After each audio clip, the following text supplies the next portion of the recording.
Hello students, कैसे हैं आप लोग। आज के लेक्चर में हम लोग डिस्कस करेंगे एब्नॉर्मल यूरिन कंडीशन और इसके साथ हम डिस्कस करेंगे फंक्शन ऑफ किडनी। देखिए, ये जो चैप्टर इस लेक्चर में मैं जो डिस्कस करने जा रहा हूं, ये डायरेक्टली एनसीईआरटी बुक में नहीं दिया, पर इस पे से क्वेश्चंस कई बार कॉम्पिटिटिव एग्जाम में पूछे गए हैं, तो इसके बारे में आपको जानकारी होना बहुत ही जरूरी है। तो this chapter is not directly given in our NCERT book, but many question ask from this topic. तो इसके लिए अब इसे हम डिस्कस करना चालू करते हैं। तो first of all we discuss about the abnormal urine condition. देखिए, यूरिन में बेसिकली हमने देखा था कि मेनली तो वाटर ही होता है और थोड़े बहुत जो है उसके अंदर जो है नॉन वॉलेटाइल सॉल्यूट होते हैं। इनके कंपोजिशन के ऊपर हम डिस्कस कर चुके हैं कि यूरिन का पीएच जो है 6 समथिंग होता है और इसके अंदर जो है वाटर की अमाउंट जो है काफी ज्यादा होती है। इसके अंदर बहुत ही थोड़ी सी अमाउंट में जो है सॉल्ट्स देखने को मिलते हैं और इसके अलावा इसमें अदर सब्सटेंस देखने को मिलते हैं, जैसे कि यूरिया देखने को मिलता है, यूरिक एसिड देखने को मिलता है, क्रिएटिनाइन देखने को मिलता है। तो इन सब एस्पेक्ट्स पे हमने डिस्कस कर लिया था, ठीक है। 99 जैसे कि 95% तो यूरिन में जो है वाटर ही होता है, 2% समथिंग जो है सॉल्ट होता है, 2.6% समथिंग यूरिया होता है और 0.3% समथिंग यूरिक एसिड होता है और बहुत ही ट्रेस में क्रिएटिनाइन इसके अंदर प्रेजेंट होता है। ये सब हमने डिस्कस कर लिया था। तो नॉर्मल यूरिन आना अच्छी बात है, पर कई बार बॉडी के अंदर कोई भी मेल फंक्शन ऑफ कोई भी ऑर्गन है तो उसका इम्पैक्ट हमारे यूरिन पर देखने को मिलता है। अब हम कुछ इस तरह की प्रॉब्लम्स के रिगार्डिंग डिस्कस करते हैं। जैसे कि फर्स्ट प्रॉब्लम है जिसे हम बोलते हैं एल्बुमिनुमिनेरिया के नाम से जानते हैं। अब ये एल्बुमिनेरिया क्या होता है, तो स्टूडेंट्स देखिए, basically albumin you know that it's a protein और एल्बुमिनेरिया का मतलब होता है कि एल्बुमिन प्रोटीन का यूरिन में प्रेजेंट होना। अब एल्बुमिन प्रोटीन जो होता है it's a major plasma protein. अब मान लीजिए सपोज दैट कि पर्सन को नेफ्राइटिस का प्रॉब्लम है। नेफ्राइटिस मतलब होता है इन्फ्लेमेशन इन ग्लोमेरुलाई। मान लीजिए किसी पर्सन को इसका प्रॉब्लम है, नेफ्राइटिस का प्रॉब्लम है।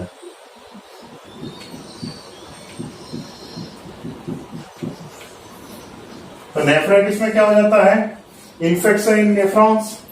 किसमें इन्फेक्शन दिखाई देगा आपको, नेफ्रॉन में इन्फेक्शन दिखाई देगा और बॉमन कैप्सूल के अंदर जो स्लिट पोर होते हैं वो बड़े बड़े हो जाएंगे और उनके बड़े बड़े होने की वजह से क्या हो जाएगा कि अभी तक जो लार्ज प्रोटीन पास आउट नहीं हो पा रहे थे नेफ्रॉन के अंदर से, वो पास आउट होकर ग्लोमेरुलर फिल्ट्रेट में पहुंच जाएंगे और ये प्रोटीन बॉडी से पास आउट होंगे और इन प्रोटीन के पास आउट होने की वजह से बॉडी के फ्लूइड का जो ऑस्मोटिक प्रेशर डिस्टर्ब हो सकता है और किडनी फेलियर की कंडीशन डेवलप हो सकती है।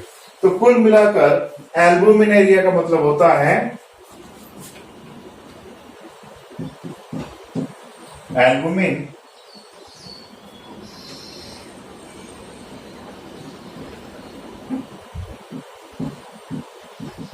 Protein present in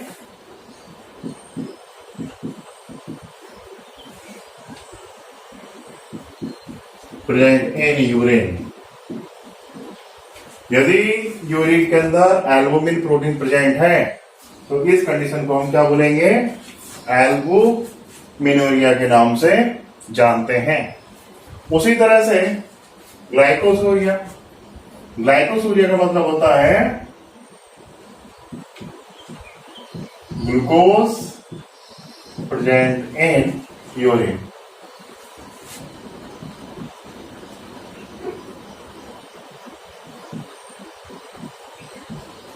basically glucose एक हाई थ्रेशोल्ड सब्सटेंस है, तो बेसिकली ग्लूकोज यूरिन में प्रेजेंट तो नहीं होता है, पर यदि ब्लड में ग्लूकोज की अमाउंट 180 mg पर 100 ml से ज्यादा है तो ऐसे में ग्लूकोज आपको यूरिन के अंदर देखने को मिलेगा।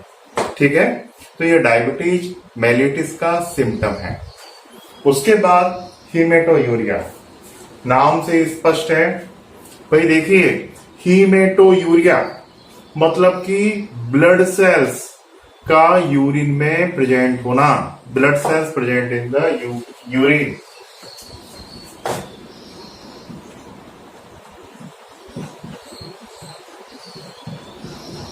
Blood cells present in urine. अब देखिए, यूरिन के अंदर ब्लड प्रेजेंट होना, उसी को हम हीमेटोयूरिया के नाम से जानते हैं। और यह यूरिनरी ट्रैक के अंदर किसी तरह की कोई भी इंजुरी को इंडिकेट करता है। तो यह एक बहुत ही सीरियस प्रॉब्लम है। कौन सी? ये हीमेटोयूरिया। It become clear. अब उसके बाद नेक्स्ट है कीटोन्यूरिया। कीटोन्यूरिया का मतलब होता है कि ketone bodies present in the urine.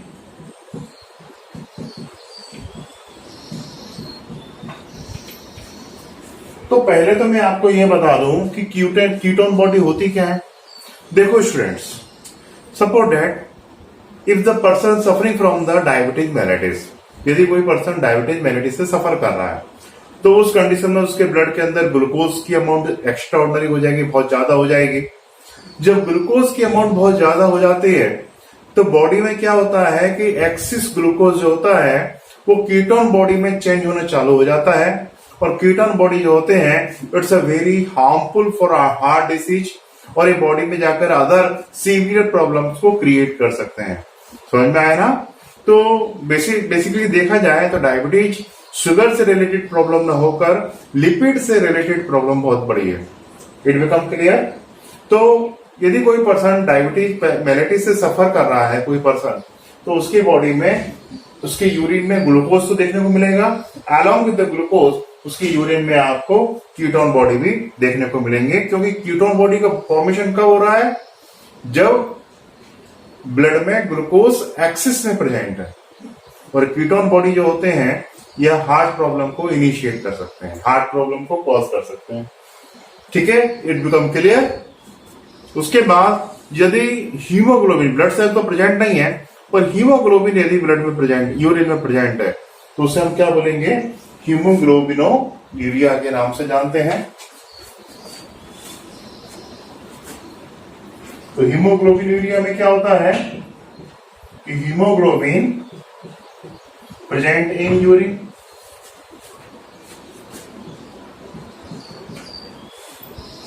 अब ऐसा कब होता है? ऐसा कई ढेर सारे सब्सटेंस क्या करते हैं? आरबीसी को इंज्यूर करते हैं। आरबीसी यदि हमारे बॉडी में इंज्यूर होना चालू हो जाएंगे तो उनसे हीमोग्लोबिन जो होता है वो बाहर आ जाएगा, प्लाज्मा में आके मिक्स हो जाएगा, और ये हीमोग्लोबिन जो है ग्लोमेरुलस से पास आउट होकर ग्लोमेरुलस फिल्ट्रेट में आएगा और वहां से यूरिन में चला जाएगा। तो यह एक सीरियस प्रॉब्लम को इंडिकेट करता है। अब उसके बाद एक प्रॉब्लम और है, वो है यूरेमिया। तो यूरेमिया जो होता है बेसिकली यह बॉडी में कई तरह की मेटाबॉलिक डिसऑर्डर की वजह से ये क्रिएट होता है। यदि बॉडी के अंदर यूरिक एसिड की अमाउंट बढ़ जाए तो उसे हम यदि हमारे बॉडी के अंदर यूरिया की अमाउंट एक्सिस में हो जाए, अब बॉडी में यूरिया एक्सिस में होगा तो क्या होगा? यूरिन में भी यूरिया एक्सिस में होगा। तो इस कंडीशन को हम यूरेमिया के नाम से जानते हैं। मतलब excess urea present in the urine. Uremia का मतलब होता है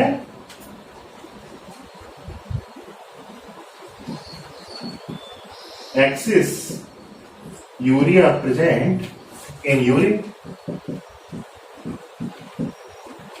यूरिन में यूरिया एक्सिस में प्रेजेंट है, this condition is known as uremia. अब ये प्रोटीन से रिलेटेड मेटाबॉलिज्म की वजह से ये प्रॉब्लम क्रिएट हो सकती है। तो ऐसे में पेशेंट को प्रोटीन या जो सब्सटेंस होते हैं वो खाने की मनाही की जाती है। अब जैसे ऐसे पेशेंट को बेसिकली मीट खाने की मना कर दी जाती है, अंडे खाने के लिए मना कर दिया जाता है, जो दालें होती हैं, जो पल्सेस होते हैं वो खाने के लिए मना कर दिया जाता है क्योंकि इनके अंदर प्रोटीन की अमाउंट ज्यादा होती है। उसके बाद नेक्स्ट है पायूरिया। यदि ब्लड यूरिन के अंदर WBC का अमाउंट ज्यादा है, axis WBC present in the urine, तो इसे हम पायूरिया के नाम से जानते हैं। और ये भी कई तरह की फिजियोलॉजिकल एबनॉर्मेलिटी है, उनकी वजह से ये प्रॉब्लम देखने को मिलती है।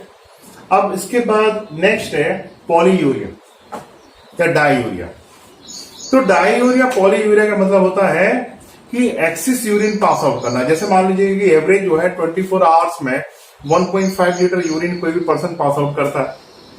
अब मान लीजिए कोई पर्सन जो है 3 लीटर या 4 लीटर या 5 litre urine per day pass out कर रहा है, तो this condition is known as polyuria. अब पॉलीयूरिया जेनेटिकली मान लीजिए कि किसी रीजन की वजह से या जेनेटिकली ADH की डिफिशियंसी है, एंटी डाययूरेटिक हार्मोन की डिफिशियंसी है। तो ऐसी कंडीशन में कौन सा डायबिटीज देखने को मिलेगा? डायबिटीज इंसिपिडिस, जो कि हम पहले डिस्कस कर चुके हैं। तो डायबिटीज इंसिपिडिस में हमें पॉलीयूरिया देखने को मिलता है। पॉलीयूरिया अच्छी बात नहीं है क्योंकि ऐसे में बॉडी के ढेर सारे एसेंशियल एलिमेंट्स बॉडी से बाहर निकल जाते हैं।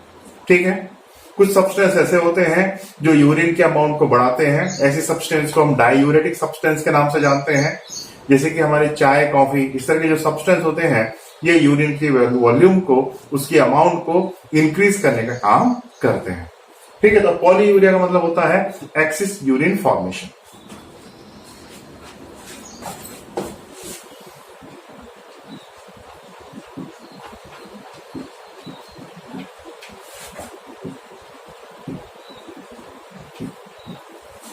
तो स्टूडेंट्स, आपको ये समझ में आया होगा, एबनॉर्मल कंडीशन ऑफ यूरिन ये क्लियर हो गया होगा।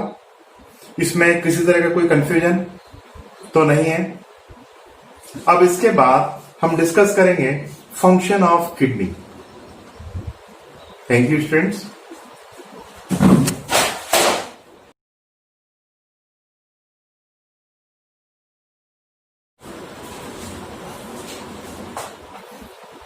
Hello students, now we discuss about the function of kidney. अब हम किडनी के फंक्शन के बारे में डिस्कस करेंगे। हमने किडनी के बारे में काफी कुछ रीड कर लिया है, पढ़ लिया है, समझ लिया है। तो देखिए स्टूडेंट्स, हमारी बॉडी में हार्ट के बाद दूसरा सबसे ज्यादा इंपॉर्टेंट यदि कोई ऑर्गन है तो वो है किडनी। किडनी कई ढेर सारी एक्टिविटी को परफॉर्म करती है। तो अब हम किडनी के कौन कौन से फंक्शन है थोड़ा उसे डिस्कस कर लेते हैं, देख लेते हैं। तो देखिए, किडनी का बड़ा महत्वपूर्ण फंक्शन है, वो है osmo regulation. The question is arise that what is the osmo regulation. Osmo regulation means the regulation of amount of water and salts. Body के अंदर वाटर और सॉल्ट्स की अमाउंट को रेगुलेट करना। तो बॉडी में ये जो एक्टिविटी होती है, ये जो फंक्शन होता है, ये बेसिकली किसके थ्रू रेगुलेट किया जाता है? किडनी के थ्रू रेगुलेट किया जाता है। सीधी सी बात है, मान लीजिए बॉडी में वाटर एक्सिस में तो यूरिन फॉर्मेशन ज्यादा होगा, बॉडी में वाटर एक्सिस में नहीं है तो यूरिन फॉर्मेशन कम होगा। बॉडी में सपोर्टेड NaCl या सॉल्ट्स का अमाउंट ज्यादा है तो यूरिन में सॉल्ट का एक्सक्रीशन ज्यादा होगा, और सपोर्टेड सॉल्ट्स कम अमाउंट में है तो उसका एक्सक्रीशन कम होगा। It become clear. तो इस तरह से हमारी जो किडनी होती है वो ऑस्मो रेगुलेशन में बहुत ही इंपॉर्टेंट रोल प्ले करती है। It become clear.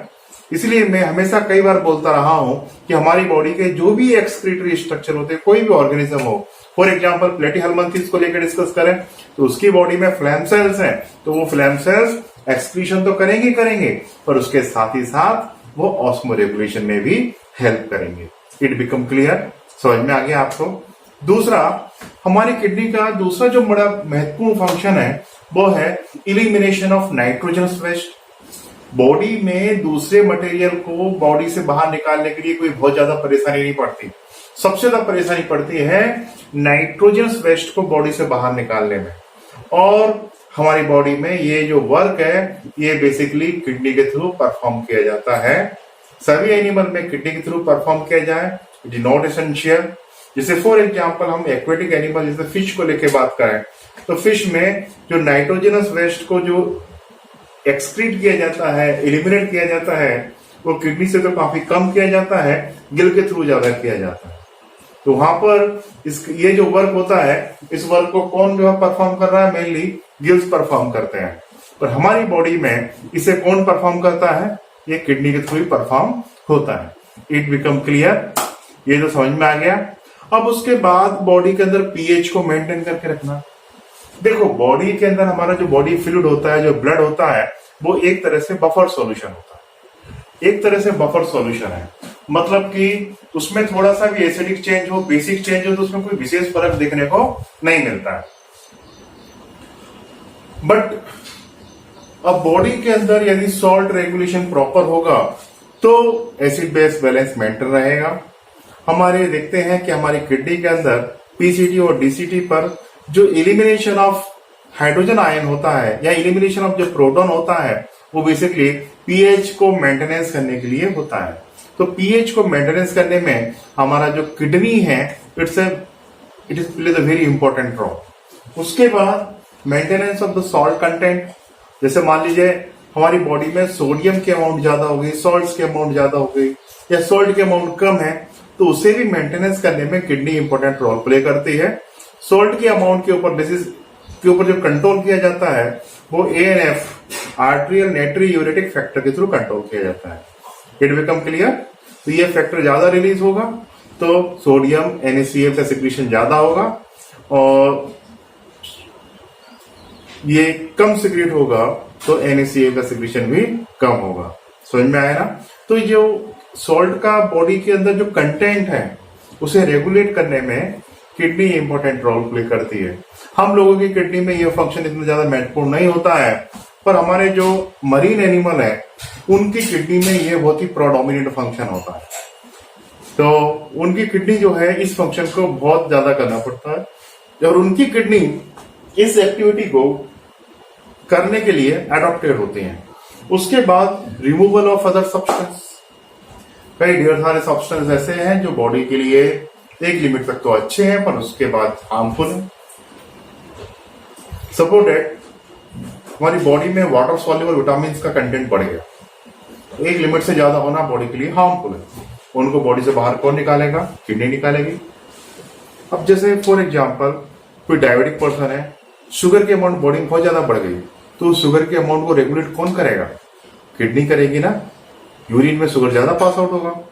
यदि हम कोई एंटीबायोटिक मेडिसिन लेते हैं तो एंटीबायोटिक मेडिसिन में क्या होगा कि ये एक पर्टिकुलर फंक्शन तो वो अच्छा कर रहे हैं कि मान लीजिए बैक्टीरियल ग्रोथ को रोक रहा है, पर हमारी दूसरी एक्टिविटी के लिए तो बॉडी के दूसरे जो है पार्ट्स को वो नुकसान पहुंचा सकते हैं, जैसे कि लीवर को नुकसान पहुंचा सकते हैं और भी बॉडी के अदर पार्ट को नुकसान पहुंचा सकते हैं। तो ऐसी कंडीशन में ये जो मैनेजमेंट है, मतलब बॉडी के अंदर जो भी हमने ड्रग्स लिए, पिगमेंट बॉडी के अंदर हैं या बॉडी के अंदर जो अदर सब्सटेंस हैं, उनको इलिमिनेट करने में जो किडनी बड़ा इंपॉर्टेंट रोल प्ले करता है। अब इसके साथ साथ it is also help the maintenance of the blood pressure. हमने किडनी रेगुलेशन में अच्छी तरह से देखा था कि ब्लड प्रेशर को किस तरह से रेगुलेट किया जाता है। जब भी ब्लड प्रेशर फॉल होता है तो हमारी बॉडी के अंदर, हमारी किडनी के अंदर रास एक्टिवेट हो जाता है। रास तो पता ही है आपको,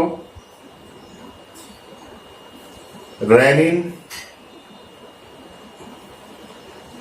एंजियोटेंसिनोजन, एल्डोस्टेरोन सिस्टम।